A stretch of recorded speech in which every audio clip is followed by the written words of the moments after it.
I'm Colby Spencer, and this is Vantropolis. This is Vantropolis, a podcast about the happenings, the goings-on, and the general day-to-day life and antics of the underslept masses working in Vancouver's film industry. I'm no expert. I'm just nosy. And if you are too, let's do this. You invite a friendly and unassuming Kiwi to your podcast, and 20 minutes in, you discover she's worked on Peter Jackson's King Kong, the Halo film that wasn't, and that she was a director's assistant on Neill Blomkamp's feature films District 9 and Elysium, which took her to South Africa, Mexico, and finally Vancouver. I'm talking about Victoria Burkhart. Originally from New Zealand, she's now a Canadian resident and has found her stride as a producer with her and her husband's production company, Sizzle Snap. We talk about the loaded producer job title, what it means, the various roles it can play in film and television, and how the strength of female mentorship can be a game changer for women climbing the ranks of the film industry. We also talk about finding love on set, which I feel could probably be a future episode all its own. Maybe Valentine's Day? I thought we could start with a Kiwi greeting of some sorts. Oh, I'd say kia ora. Kia ora. Yeah. And what does that mean? That's almost it. That's basically it's Maori for hello. I love that. Yeah. I want to use something more than just hey. Everything here is just hey. Hey, what's up? Hey. Anyway, kia ora. That's awful, and we'll never repeat it again, the way I'm butchering it. Victoria Burkhart is my guest today. She is a producer and obviously from New Zealand, as you can hear from her very charming accent. I'm really excited to cover off a whole bunch of topics with you today relating to film, but working motherhood, I think. You're my first working in film mom, so that's awesome. Because I think that's a huge representation that isn't always discussed, with balance and family, etc. Yeah. And then obviously working in Canada, coming from New Zealand, and you've worked in other places around the world. So I think that's super interesting to kind of compare, get an outsider's perspective on what Vancouver is like from what you've seen and observed and experienced. So you were kind of born and raised in New Zealand, obviously. Tell me a little bit about that. Well, I was born and raised in a tiny town, which is called Ward, and there was about 100 people in our town. Oh, wow, that is tiny. Yeah, and then the closest actual kind of city, which was also not a city, was called Blenheim, and that was about 30,000 people. So, yeah, a lot of my childhood was basically, 20 other people in my class. Oh, my goodness. In fact, I think the school sometimes was only like 40 kids, so Was it North Island? That was top of the South Island. Oh, wow, okay. Yeah. So a lot of my childhood was based there, and then I went to high school in Blenheim. I think it was the second to last year of high school, they come around and say, okay, well, you need to go and see the guidance counsellor and see what kind of things you want to do when you grow up. Yeah, you're like, I haven't grown up yet. I always find that insane. They do that, in my opinion, way too soon. Yeah. It's like, I don't know what you're like, I'm just dating and I want to get my license and get out of this town. Yeah. And so I had no idea. I mean, coming from such a small town, I feel like I didn't really know, my options were, I'm going to be a lawyer, or I'm going to be a doctor, or I'm going to be my world was so small. And then, I watched movies and I watched a lot of TV and stuff like that, but I never even contemplated that as a job. And then my guidance counselor basically said to me, well, you go through all these questions and it's like, well, you can either be a conductor or, because I loved music and photography, you could be a conductor, or why don't you go and do this 2-week-long holiday course down in Christchurch, which is the biggest city in the South Island. And it's basically about TV and broadcast. So I was like, okay, well, I'll do that. And so I went down there for those, I think it was either 1 or 2 weeks. Did this course at St Andrews College, and it was basically a bunch of kids making a TV show. And, you learn all about the different roles that you had to do. And I was like, wow, this is amazing. This is totally what I want to do. We were editing all of our own stuff. And if you kind of just think about, not the world that we're in now, but the world that I was in there, was I had no idea that you could do all of this stuff. So going into like, okay, now we're running a TV show for this week and it's going to be broadcast on an actual channel. So that was just awesome. And so, we'd have kind of turns on doing performances and then turns on being the director and editor and floor manager and all those kinds of things. And so it was from there I was like, okay, this is what I want to do. I want to go and be in film. I want to be a director. And so my last year of high school, I actually left my high school, left all my friends, and I went down to this special school in Christchurch and did my last year of high school because they had that media studies department that was so awesome. Like they had their own cameras, everything was basically set up. So that's great. Yeah. You lucked out that you got to fit there, that. Yeah. And I think that's a thing. Like I feel like back then, I mean, I'm not old, I'm like 37, I'm not, it's not like I kind of sound like I'm going, I'm this old lady or something. No, but it is true because I had a guest in here on another episode and we talked about the same stuff, that when you grew up and wanted to do something a little different, his was a lot of like comedy and stand-up. Nobody really knows the path to that. Like if you want to be a teacher, everybody knows how to tell you how to be that, or an accountant. But if you start getting into some of those arts, your parents don't know. And we didn't have the internet like we do now. You couldn't just Google that stuff. So you're kind of done a disservice by not being able to find those passions as a career path, right? Yeah.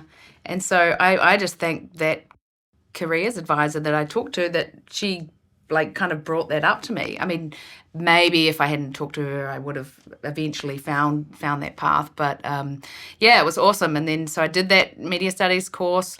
And then I went on to studying, I got into a 3-year degree course, a Bachelor of Broadcast Communications in Christchurch as well. And it was awesome. So you finished the school, and then what? You obviously had to go find a job.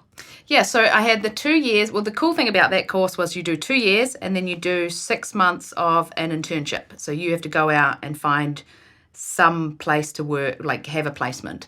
Yeah, so I moved up to Wellington. And there I got an internship at this little company called Sticky Pictures. So what happened after that? How did you keep going on your journey? Yeah, so then after that I really wanted to get into directing. And I was lucky enough to get a job on a kids' TV show. And I was basically just filling in for a girl for a few weeks and then as a PA. And they really liked me and they said, well, why don't you stay on? What do you want to do? And I said, I want to direct. And good for you, right for the top. And you asked. They were like, well, why don't you go and do some field directing then? And so basically field director in that instance was exactly as it sounds. It's like, okay, come up with a little story, go and shoot a 2 or 3 minute piece, go out into the field and direct it, bring it back, edit it, and put it up. And so then it would basically be on the air the following week. So sort of like news. I'm assuming news kind of works. Like you have your little story and your lead, you kind of produce your piece and get it back, bring it back. And exactly. So and I was super lucky. I mean, not many people get to jump in and direct straight away that's actually on something that's... But good for you for just saying it, though. How many people would just, like, what do you want to do? You're like, I want to direct. Yeah. Well, I don't know if you can do that much now, but... Well, I especially think women don't ask, right? I mean, they don't, like... Yeah, I was very lucky. And then, so after that, so I did that for, it's probably 6 months or so, and then the show got... the show, like, was at its end. I don't know how many seasons they had. But so the show stopped, so my job basically was finished. And then from there, what did I do after that? Oh, okay, so then that was sort of my point. Like, I was living in Wellington, and that was where I was like, well, hang on, like, Peter Jackson lives here. Like, it would be so cool to actually work in film. And because I'd had that kind of little taste in actually directing stories, that kind of opened my world to, okay, well, feature, like film is cool. Like, let's go and see if I can get some work on film. And what year was that, sort of? So that was 2000, early 04 kind of? Yeah, it must have been about 03, 04, something like that. Because Peter Jackson at that point, like, I'm just trying to think of the years of... all of his work for New Zealand that would have put it on the map. Yeah, well, so basically he had Brain Dead and Meet the Feebles and Heavenly Creatures was a big one. Then, Lord of the Rings was obviously the giant one kicker that kind of put it on the map in terms of tourism.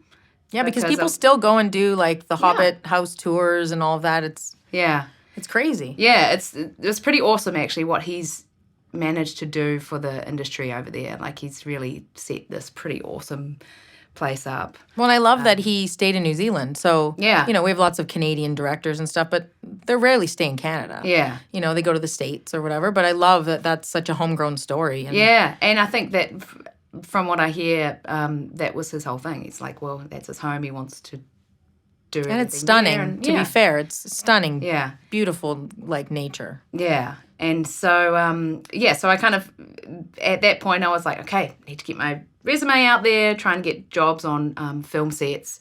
And, New Zealand at that stage, yes, there was Lord of the Rings and that kind of thing, but there wasn't too many other films being done there. There was the odd one and stuff. But the industry, I mean, we kind of talk about the industry in Vancouver being very small, like, everyone knows everyone.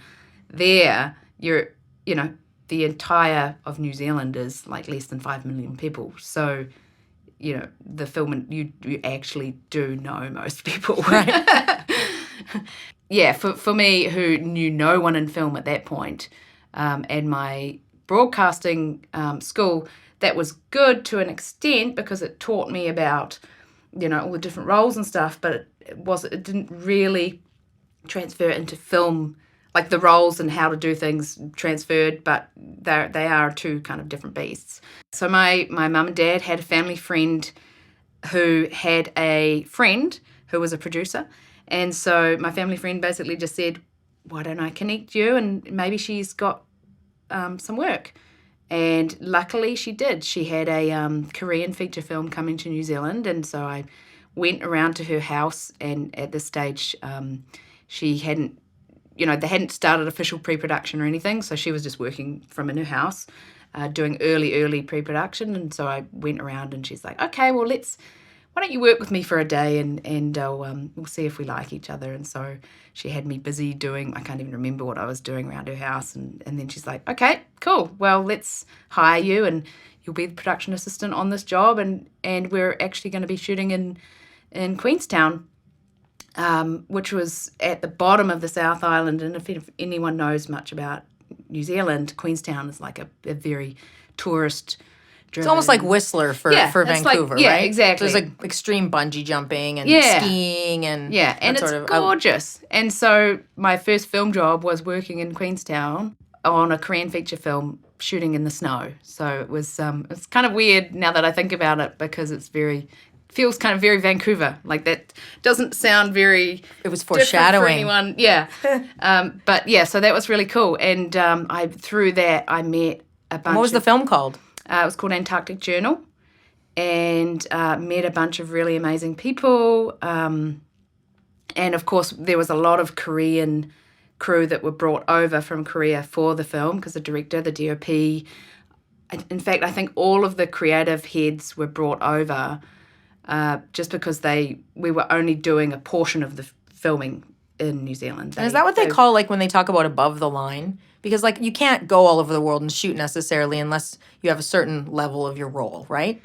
Yeah, well, so above the line is more about, if you talk about the producers, directors, writers, and your, like, lead actors, that's all above the line.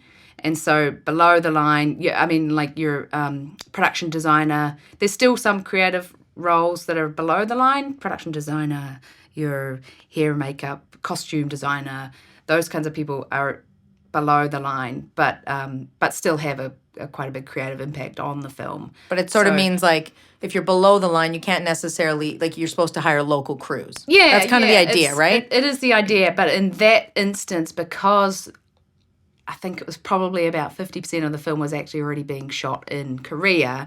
They already had their looks established, so then they bring their crew over. Yeah. Just like I've worked on a bunch of other shows that have done the same thing, like a film that I worked on in Canada, called Elysium. Just a little film called Elysium. I don't know. You might have heard of it.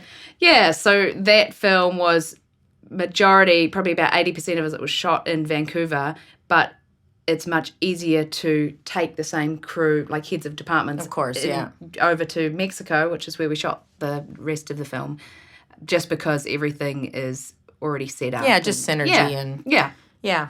Okay, And sorry, I digressed there. That's okay. I was just curious about, because I've heard even my husband talk about you can't just move anywhere and work if you're not above or below the line. You know, for certain things they have to hire local. So I was just curious. Yeah.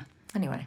So you worked on this. I mean, you really fell into quite a good little situation here. Yeah, I was extremely lucky. But you were competent too, because you wouldn't have gotten that far if you were just nosing around. I think that's the biggest thing to anyone who's trying to get into the film industry, is like just work your butt off. Well, and I would also, to that point too, like no role is too menial. For example, like production assistants here, and even your first role, right, with that whole South Korean film, like Tony, my husband, was saying, you know, when he was a PA, like it's free film school in a way. You're standing around on set. You literally can soak up whatever you want. Mm-hmm. You can just like sweep cigarette butts and text your friends, or you can like absorb the crazy hub of information that's coming at you from all of those departments. So it's really up to you. You know, you can see that role any way you want, starting at that, you know, quote unquote low level as a PA. But exactly, you've got carte blanche on the set, really. Yeah. You know? Yeah, as long as you're, if you don't get in the way, if you don't, you know, talk out of turn. Right. You know your place on that ladder. Don't go and ask for autographs from any actors. Do PAs do that? Have you seen that? Not at the start of a job. I have seen it at the end. Everybody gets a bit sloppier at the end. That's a no-no. Yeah. It is a no-no. I just went to a wrap party the other night, and like even people that brought dates, and you could see the dates were a bit starstruck just for a TV show that films here. And it's such a no-no. It's just, it's like cringeworthy because you just don't do that. Yeah. You know? It's a no-no, but also you have to also remember that these actors, a lot of like the big, well-known actors, they're so used to it that, yes, it's probably kind of unpleasant for them to always get that kind of situation. But if they really don't want to sign something, they're probably going to say, hey, this is not a good time. Yeah. I just feel like with Canadians and Kiwis, too, it's very similar culture of just a bit more reserved, and it's not, I don't know, I feel like we self-govern each other on set that way. From what I've heard, it's just, those people are instantly labeled if you do that, you know? You're like, you have like a dark spot on the back of your shirt. Yeah. I mean, I think that's something that, and it's probably to slightly less extent here now in Vancouver because the film industry is so busy, that's, you know, in terms of actors and stuff. But in New Zealand, certainly, I think actors really like going there because people just treat you normal. Right. It's like, oh, hey, that you know, you might run into someone on the street that's famous, but you're not really going to say anything else except, how's it going, buddy? Like, and there's probably not as much paparazzi either because it's so far. Yeah. It's not like LA where they're just going to get coffee and they're all around. Yeah. Like no one's sending someone to go stake out a set in, you know, Queenstown. But I do, in saying that as well, I feel like the Vancouver film industry is very aware of that. And there's a lot of, you know, you might get the odd person trying to go and to do an autograph and stuff, but there's, it's just not accepted on set, for instance. So, you know, if you do that too many times or even once, you're probably not going to be on the next one. So no. I wonder, too, if that's an LA thing, because I know when the film industry started here, we were all, and I say we, I didn't work in it, but everyone that I knew and my, you know, all my friends, it's like it was a sensitivity of like, we're not LA. We're different, but also trying like that little brother of like, we're trying to prove ourselves. Yeah. We can be a professional film hub too.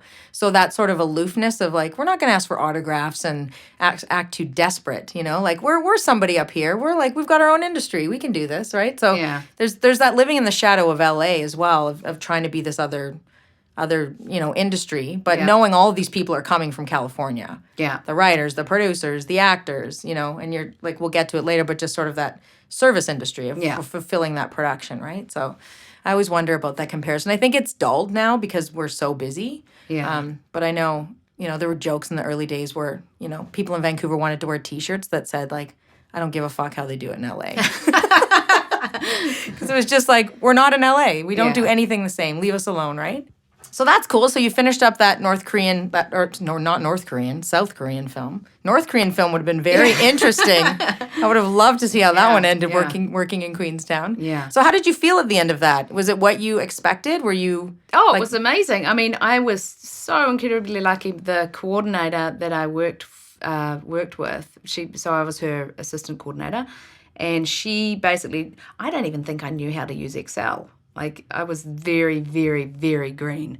And she just took me under her wing and showed me what to do. And I was like... You never forget those people, right? Yeah, I was just so lucky, and I made really, really good friends from that first film. Like, when you're away on a film, everyone's on per diem, everyone's, eating dinner every night together. So explain per diem for people that don't know it. I know what it is, but... So per diem Plus, you can say it in a more charming accent than my annoying voice. So, per diem is basically a per day allowance. So if you're staying away for a job, if the production has basically said, we want you to go and work in, say, for instance, Whistler, and you're not going to drive, we're going to put you up in a hotel, you're going to have a per diem, like per day allowance, so that you can feed yourself, do any laundry that you need to do. So that's just an extra on top of your wage that you're getting, just to kind of cover any out-of-pocket expenses that you might have. Right, because you're still on the job. Yeah, exactly. Okay. And so with that job, it was that kind of vibe where you're really, really becoming this tight-knit family, even more so than what a normal film where you're not working away on does, because... I mean, already, if on a film set, you're already there for, 12, 14, 16 hours a day, working with people for 60 days in a row or however long it is.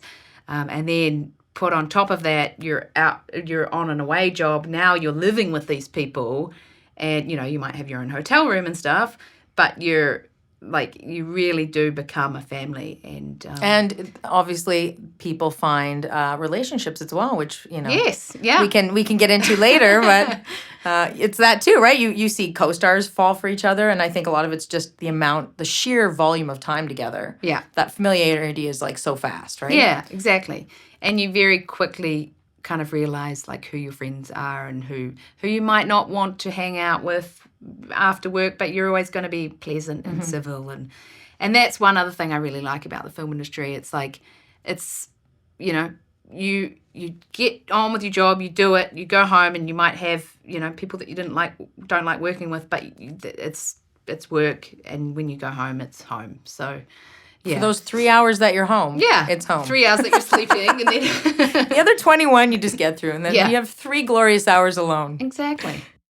So you finished that South Korean film, and what was your next kind of step? You were still living in New Zealand? Obviously, you were going to stay there in your mind for the long term. Yeah. So I never had any kind of thought that I was going to move away from New Zealand. Not that I didn't want to. It was just like, oh, okay, well, so now I'd go and get the next job.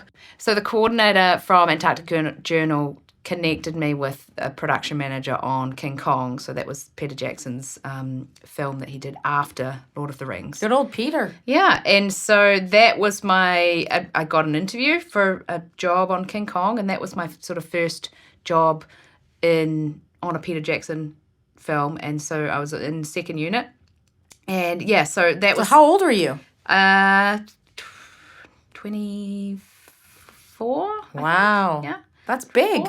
So that was really cool. I was working in the production office, and so that was quite full on, although we were second unit, so we didn't have as long a days as main unit. And explain what second unit is for people that are listening that might not know. Yeah, so main unit is basically anywhere where a camera is. So a camera will usually be filming the main cast. The main director will always be on main unit. Second unit is a unit that usually does all the stunt work or any of the kind of other work that's not with the lead cast. So it's kind of the fun stuff, blowing things Well, the pressure's up. probably a little Yeah. bit less too, right? Yeah, and so you'll generally have a second unit director who the main director entrusts into, getting the things that he needs for. So in this instance, Peter Jackson, getting the things that Peter Jackson needed for his film to, getting everything in order. And so that's what second unit is. And so for King Kong, I was on second unit. And then when that finished, I think I was on that for 6 months or something. And where did that film in New Zealand? That was in Wellington. Okay.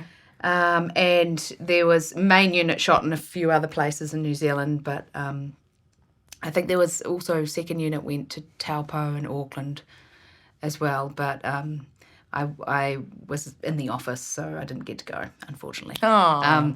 But so I did that, and then post-production came along, and post, you kind of, if you're not from the world of post-production, and I certainly wasn't at that stage, I'd only really worked on, like, the production side of jobs.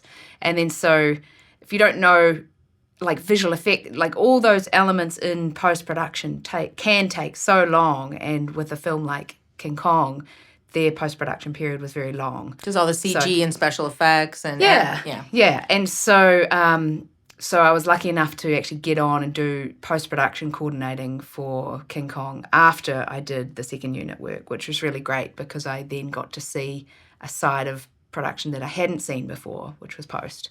And it's kind of cool. Like, if you're a filmmaker or if you want to be a producer, then being able to go through all those different stages is really kind of important. Just so that you know what has to happen. It's not just the shoot. There's this whole other world that happens after the shoot. There's the editing and the sound and the visual effects and the composition and everything. So it's that was actually really a real eye-opener, and I worked with some amazing people on that.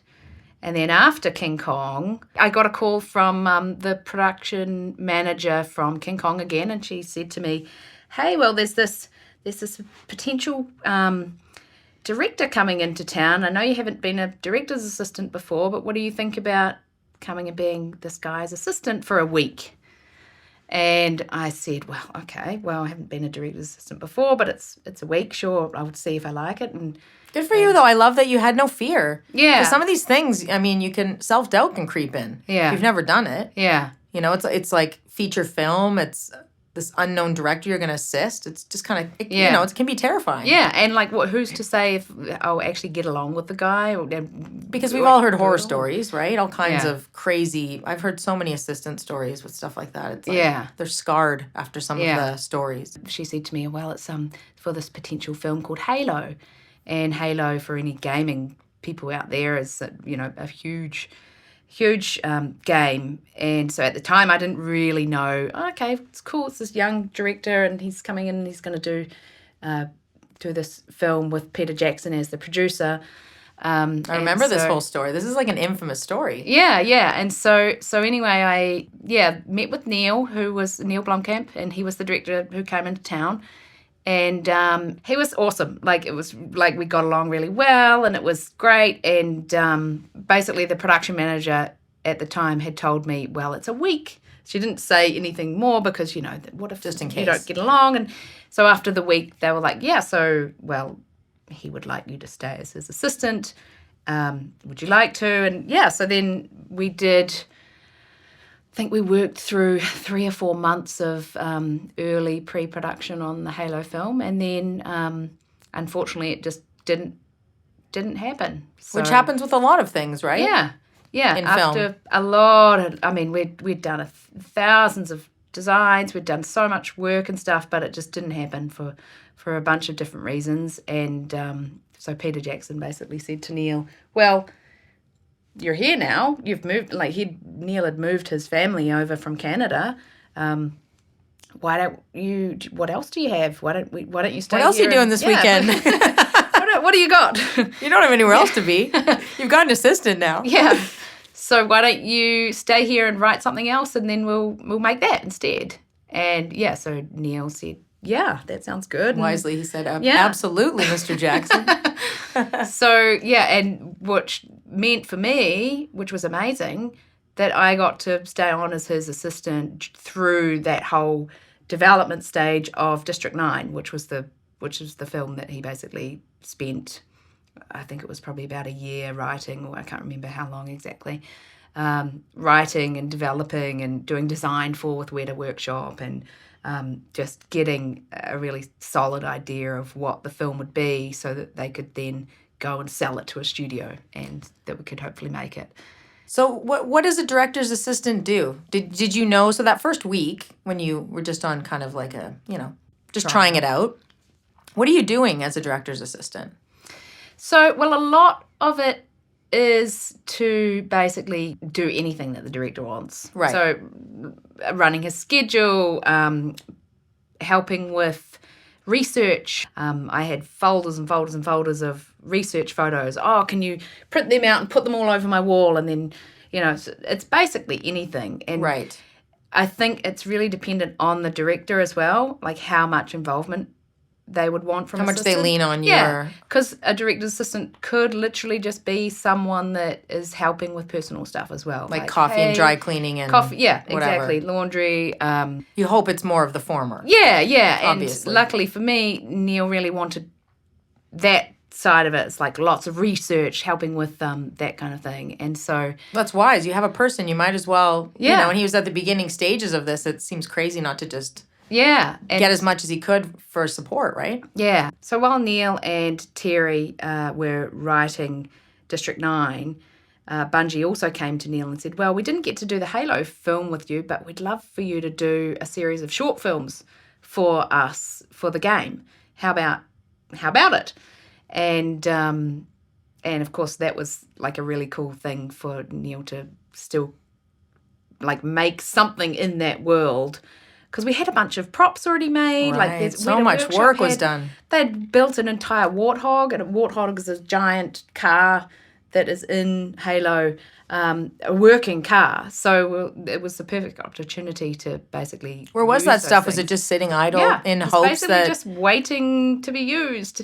So we shot 3 shorts. I think 2 of them only ended up. We completed 2 of them. It was just a really fun way for at least, okay, the film didn't happen, but there's a lot of fans out there that are really sad that it didn't happen. And hey, here's some things that Neill actually did get to make. So those are out there for consumption. Yeah. One of them was called Halo. Just Google Halo. Yeah. Halo Neill Blomkamp, and you'll see there's a couple of shorts out there. So what happened with this writing? So District 9's being written, you're being a director's assistant and liking this role? Yeah, it was Clearly. awesome. Yeah, I really liked it. So then they finished writing and they packaged it up, and they found money for the film, and we went and made it. So yeah, it was really fun. It was shot in South Africa, and we were there for just under 6 months doing pre-production and the shoot. And so what is pre-production? So, you finish the script and it's greenlit. There's money, obviously the budget and all that is secured. And then what is pre-production? And you as a director's assistant, what is your role in that? Are you still just helping the director straight line, or, how does that evolve? Yeah, I'm just curious. So pre-production, so basically a film has 5 stages to it. It has development, pre-production, shoot, post-production, and then basically release of the film and all the marketing and everything around it. And so what pre-production is everything that you need to do prior to the shoot of the film to organize everything. So it's everything from design, figuring out what the costume is, figuring out what everyone's hair looks like, and the makeup. So each department is now engaged in pre-production. Yeah, and each department will basically start at at varying times based on at what stage they're required to, how much time they need to do their jobs. For instance, like the production designer will be one of the earlier people on, just because they've got so much.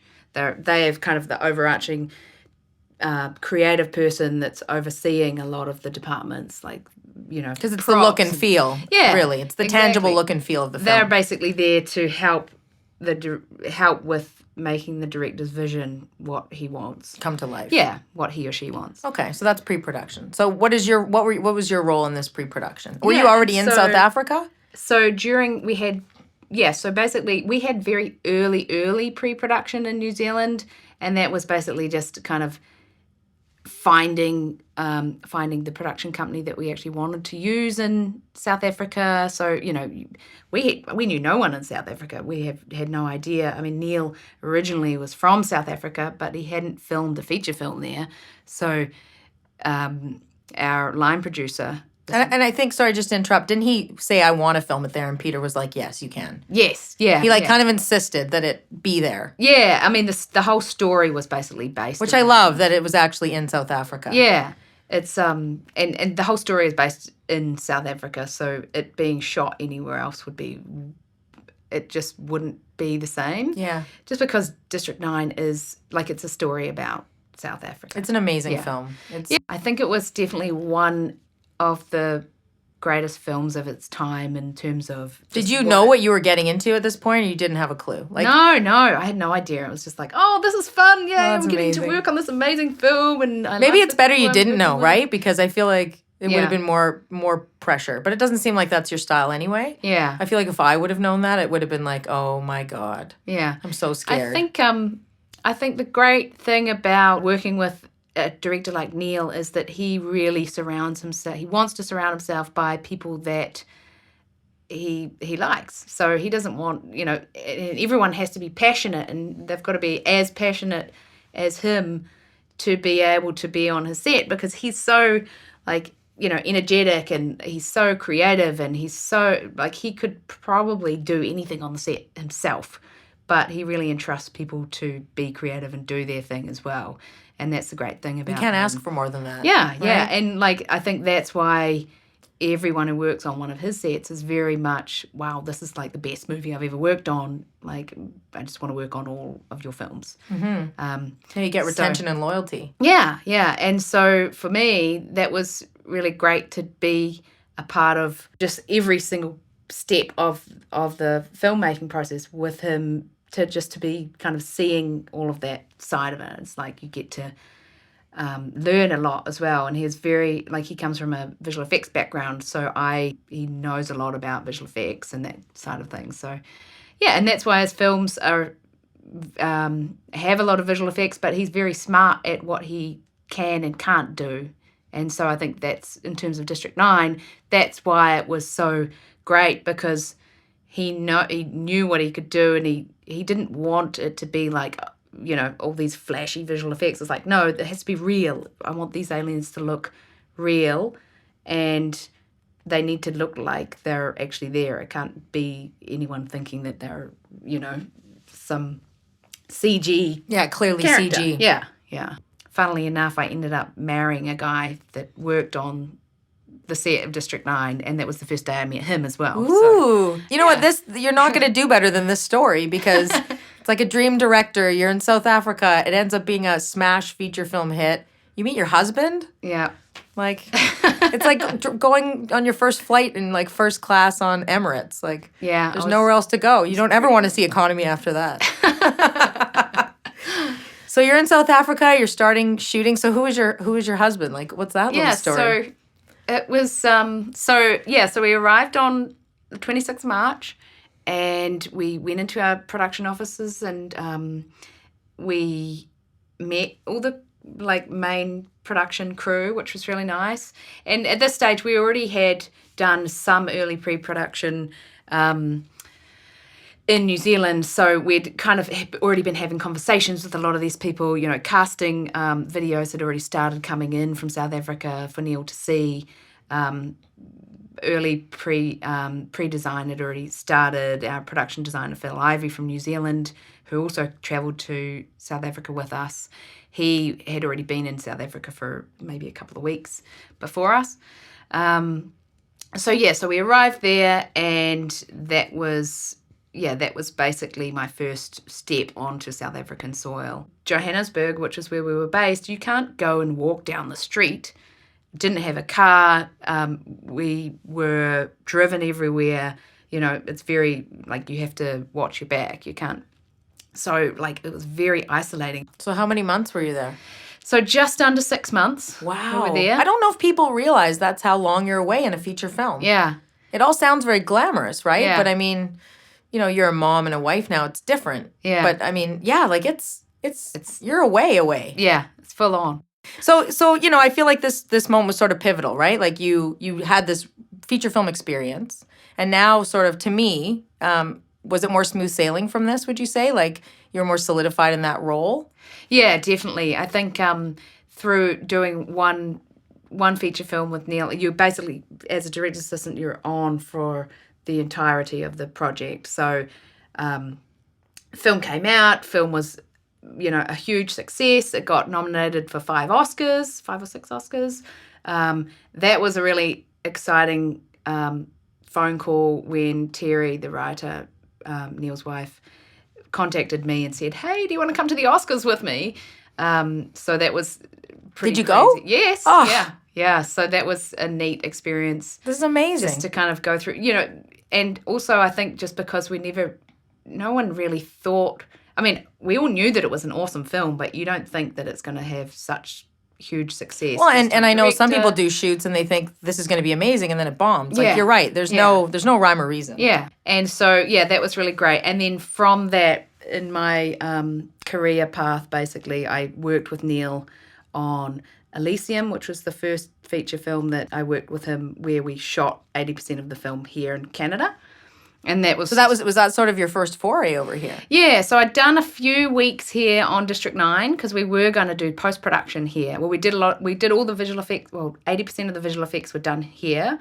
So I'd had a couple of weeks kind of precursor in Vancouver before Elysium. And so, yeah, so then I did development phase of Elysium and prep shoot, everything with Neill in Vancouver, which was really cool. And then we shot a portion in Mexico. So we glazed over your husband because, you know, we could probably talk for 10 hours, but you obviously met your husband on District 9. Yes, yeah. So met him there. He was working on the film. Yep, he was working at the time he was working as a casting assistant.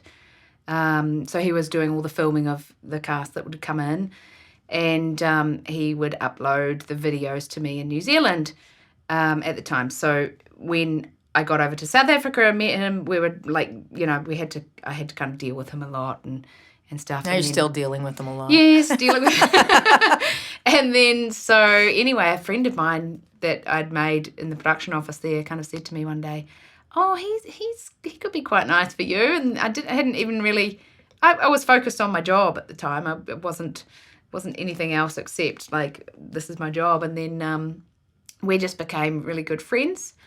And then, yeah, we kept it very, very professional. No one knew about us being a couple during the shoot or anything like that. And randomly, all of a sudden, he was moving to New Zealand. And we still joke to this day that we don't actually know how that happened. You were just underslept. Yeah. Everyone was underslept, and like, you just made rash decisions. Oh, you're actually on the plane now. Okay. So, yeah, that was really cool. And then from there, we just always have travelled and worked on Elysium. NCM, my husband, also worked on Elysium. Well, we got married after Elysium, actually. So we spent the shoot in we lived in Vancouver for Elysium, and then we were here on work permits. And then after that, we did Chappie. We went and shot Chappie, which is another Neill film, in South Africa again. So that was really great, and got to work with a bunch of crew that we knew and trusted, and it was just everything easier. Yeah, easier. And then... and you were still doing director's assistant? No. Or this evolved? So Elysium was where I kind of made it apparent. Well, I kind of decided, well, actually, I know I want to kind of get into producing somehow. And Neill said, how do we make that happen then? And I sort of said, well, I think maybe if I stick to being your assistant, but also then get associate producer, then I can, work up and start doing some of those more producerial things. Right. And so a little that's bit more how that happened. leverage. Yeah. And then after that, on Chappie, I was his co-producer, and then so on. So it's just a stepping stone into kind of learning more and doing more in that instance. And then you kind of realized you couldn't live in New Zealand anymore. Yeah. So it was like, okay, well... Because Neill, did he come back to Vancouver? Yeah, so he and his family lived in Vancouver and just always shot wherever their films were shot, and then always did post here. So it was like, I don't want to live out of a suitcase anymore. Let's just move there and get residency. And the film industry here is so amazing that... Yeah, because what year was that? That was end of 2014, got our residency, and then the following year had our son, who's now almost 4. And that was kind of everybody talks about, life-changing having kids, and everyone who doesn't have kids kind of is like, well, no, I'm going to have kids and I'm just going to let them, they'll follow me around. Bless those people's hearts. Yeah. And it's like, no, you have a kid and it changes your life entirely. The great thing about having kids is that it makes you less... Selfish, yeah. You have something else and someone else to think about, and they're never going to go away. You can't give them even back. when you want them to. Yeah. So on certain weekend hours, yeah, you want to give them away. Yeah. So why don't we talk about Elysium? Because that was your first time shooting in Canada, right? Yes. And what was that like? You'd shot in New Zealand. You'd shot in South Africa. I'm so curious, as a transplant, what you thought of our industry here, because you came... it was pretty much getting to be the peak of Vancouver film. Yeah, I guess the first thing that I kind of noticed as I got into the production office was just the level of, everyone was just so professional. Everything was, you get in, you get your parking pass and everything, just A, B, C, D. Everything happened like instantly. And although I have had that in the past with bigger films that I've worked on in New Zealand, like King Kong, there was just like this next level. So, and I think that's a big thing about the Vancouver film industry, is that it has to be so professional, because so many films are made here that, every major studio from the States is coming here to shoot. So, the level of professionalism is just expected, and it has to be. So yeah, I think it's just very professional, very welcoming. Everyone was super friendly, and yeah, it was just a really great environment to be around, because when everyone else around you is so professional, you want to basically live up to those standards as well. And so if you are a new PA or any runner or anything on a job here, you see that, you walk into that environment and you immediately have to be that as well. Did you find a lot of transplants here on set, or was it mostly a Canadian crew? Mostly, for Elysium, it was mostly Canadian crew. We brought over a New Zealand second unit director.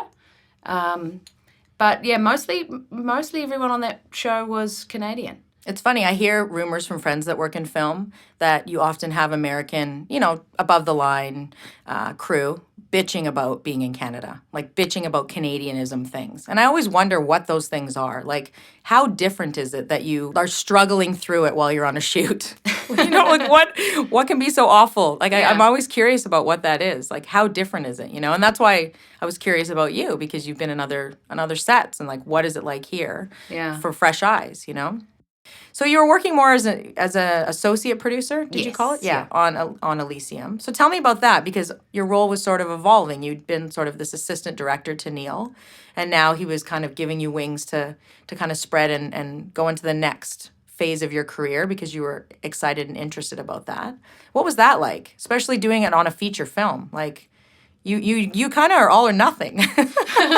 Well, it was really awesome. So we had... So as an associate producer, producer roles can be so varying. On Elysium's instance, I was still working as Neill's assistant, but I was also associate producer. And so what that meant was that the line producer and the producer that was on board, I could also help them with certain things that they were doing, which was really great. And, you just kind of get every little job, you get to know the specifics of producing more. Did you know that world at all? I mean, you'd been around it obviously on other films, but was it a mystery? Or I mean, I know you wanted to do it, but was it what you thought? You see, I mean, especially as a director's assistant, you see what the producer does, or you're in all those meetings. And with Neill, I was always in the meetings, so I saw what the producer was doing, and you hear the discussions, and the kinds of meetings that they're involved with and everything.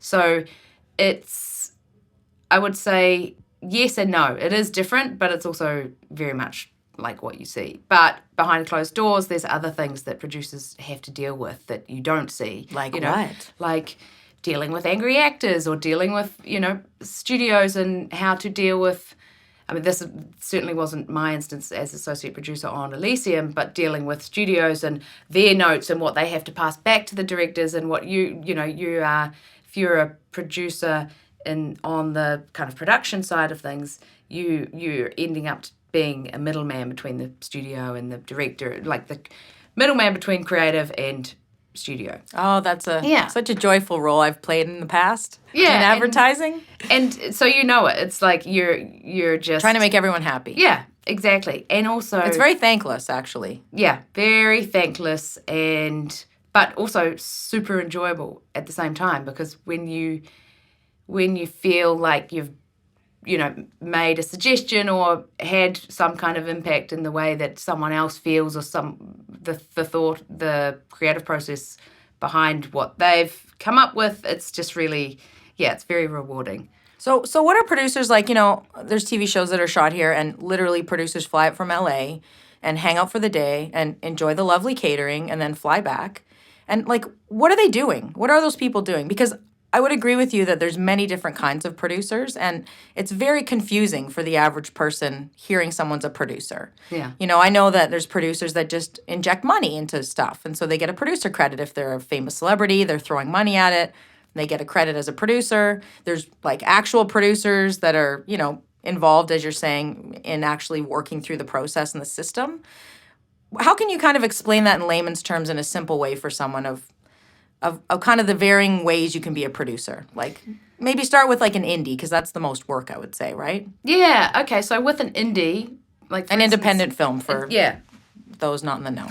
Independent film, or even a short film for that matter, anything that's, the budget's a lot smaller, your crew is a lot smaller, you don't have as much money to work with.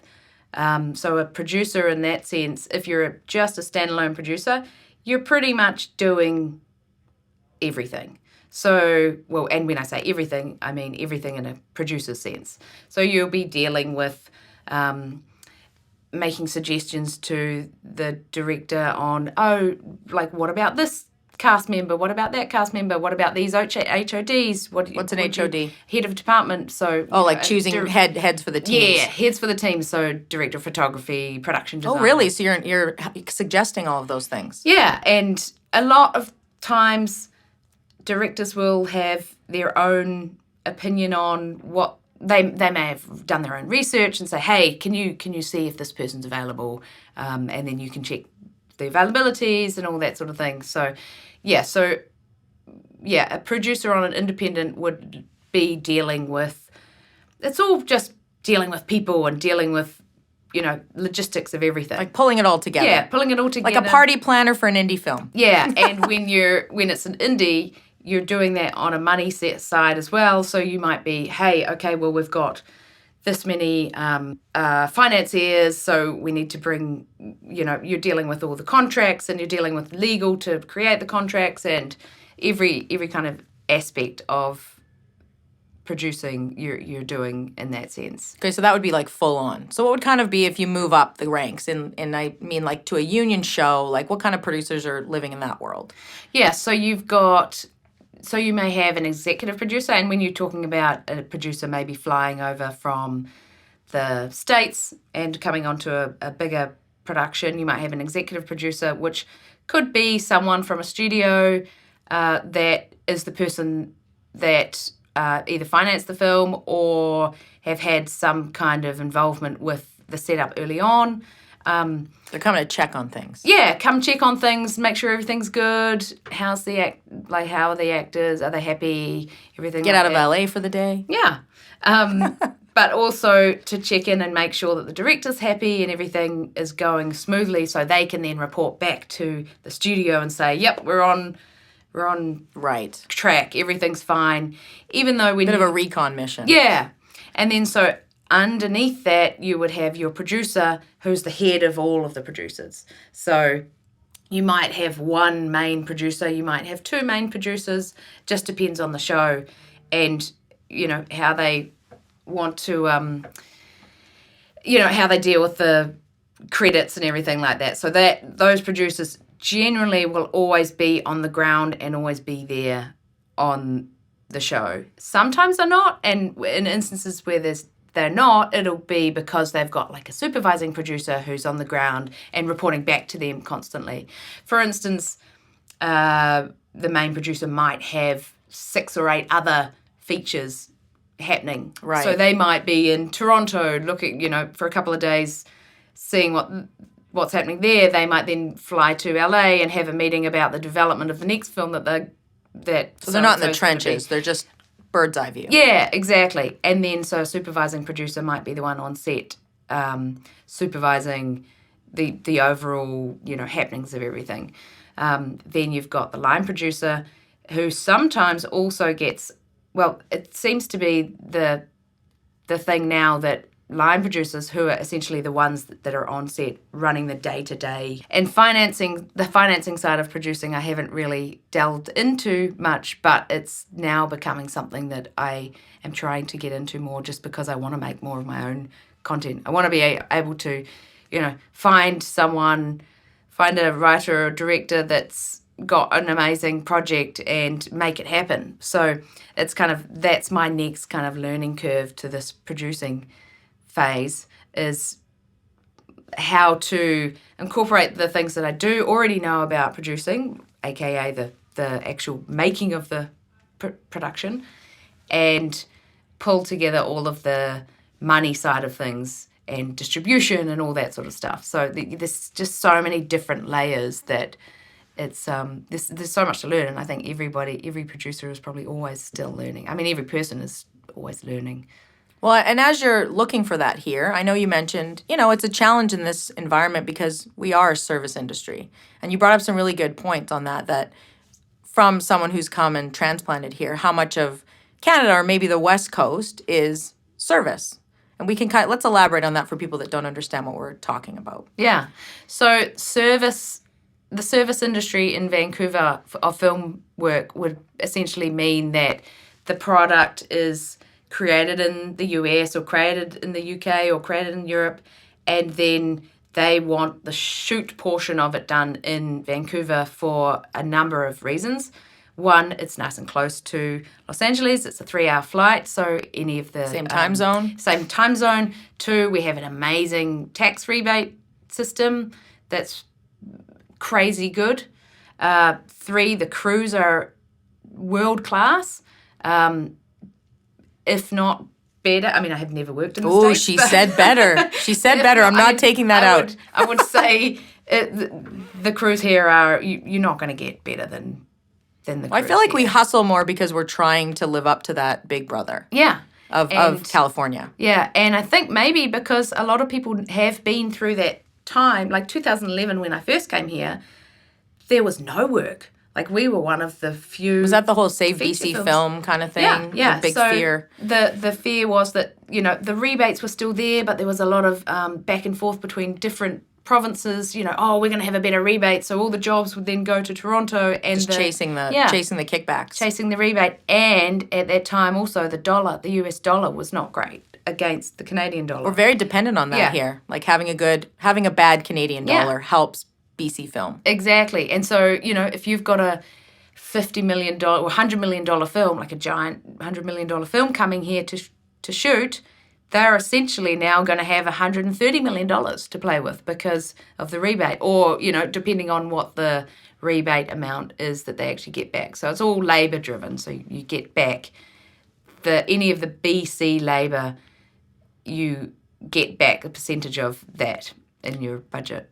So I'm sure a lot of people have no idea that don't work in film that's how it works, that we are really service providers. Yeah. That if that dollar takes a big hit, that American dollar, or some of those tax rebates or tax kickbacks are limited or diminished for whatever reason, that can really, really negatively impact the industry here. I think I read something the other day in the Canadian Motion Pictures Association magazine that said it was 10% that was local content, 90% service.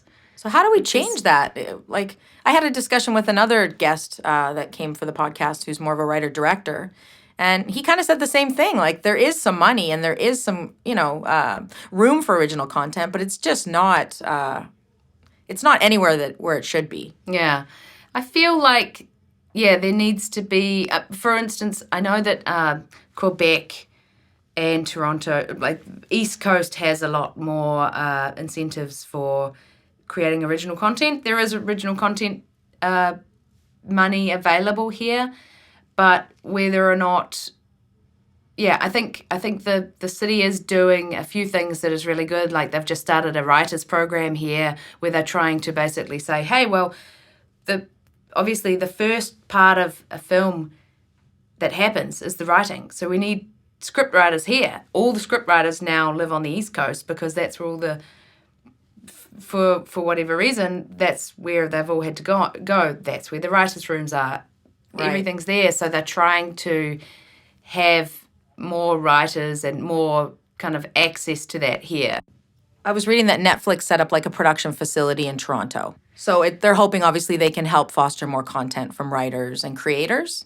So I'm wondering if that also plays a part. Yeah, I hope that, I really hope. I mean, that's my goal at the moment. I really want to now try and focus on, okay, well, this is our home now. We've decided to move here. We're getting citizenship. We want to be Canadian now. So how can we make this our home in terms of creating our own content and doing that? So that's basically where my head is, and I want to stick to that. I love going away and working on films in other countries. It's amazing. But now I have a 3-year-old son, so that becomes a lot more difficult. It's not as romantic when you've got a toddler in tow. Yeah. On those 6-month shoots in South Africa. Yeah, exactly. So there will be cases where that will happen, and I absolutely want that to happen because, depending on the script, you have to go where the story is set, that kind of thing. But post-production for me will always come back here because that's a huge chunk of time where you have to be, where your home is. Awesome. Yeah. Well, I wish you the best of luck. This is all very exciting. Yeah. And it's been great to see your career sort of blossom in New Zealand and kind of get you to a newfound frontier in Canada. Yeah, thanks. You're enjoying it, obviously. Yeah. Well, thanks. Let's plan a breakfast date soon. We will. Thank you. If you want to learn more about my podcast, you can go to vantropolispodcast.com, or you can find me on Instagram, Twitter, and Facebook. You can also leave me a review on iTunes, subscribe, or share it with someone you love. Or don't love. Just share it.